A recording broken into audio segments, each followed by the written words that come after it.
Welcome back, everybody. Abbie Enlund here with one last update and information for you all. I hope you had a great workshop here in this virtual setting to learn all about Earth Force. I wanted to share, again, one last little piece of information for you about potential funding that you can get to support your student environmental action projects. So through a generous grant from the Illinois Region 5 EPA office, we have funding for this school year up until July of 2022 in order to help educators implement environmental action projects with their students.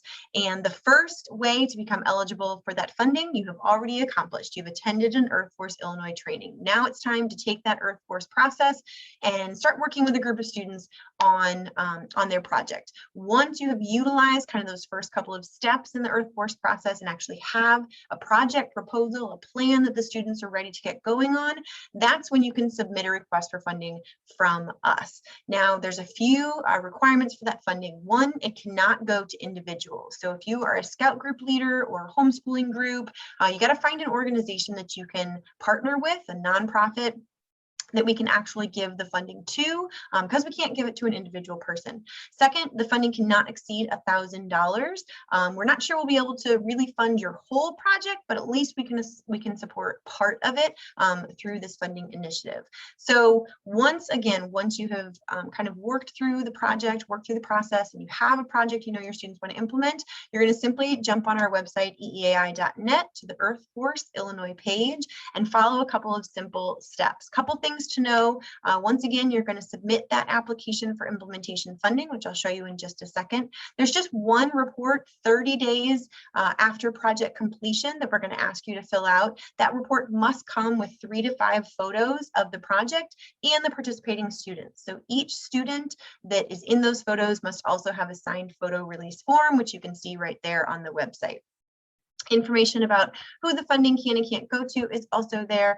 And then you're going to see that funding guidelines and application form. So I just wanted to show you, this is what that's going to look like. Again, it has a little bit of information about the process, what can be funded, and what you're kind of committing to accomplishing with that project. Obviously, we need some contact information from you. We need your project details. Now, because these funds are coming through the EPA office, we need to know what environmental issue the project will address.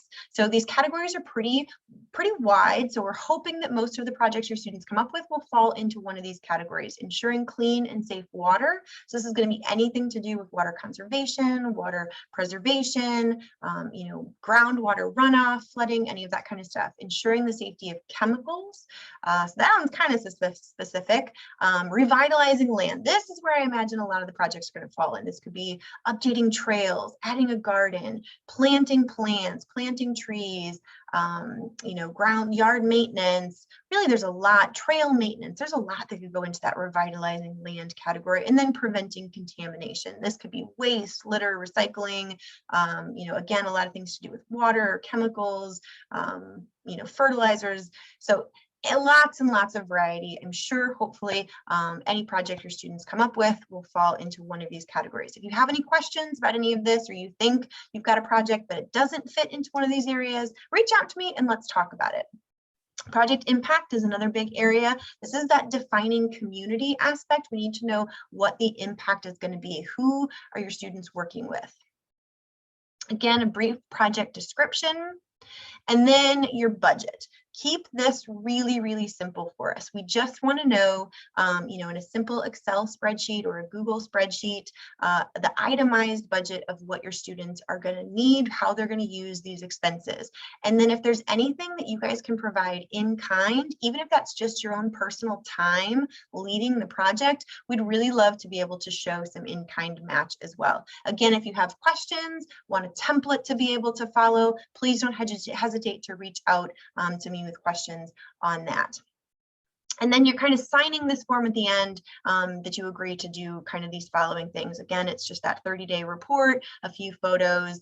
Completing the project is really important. So this is a very, very simple form. It's not going to take much time, and there's really not that much follow-up, kind of paperwork that you have to go through to access these funds. So we truly hope you will engage with some students and take advantage of this opportunity. Again, if you have any questions, my name is Abbie Enlund, and my email is executivedirectoreeai@gmail.com, and I am here to support you in whatever way that I can. Thank you all so much for participating.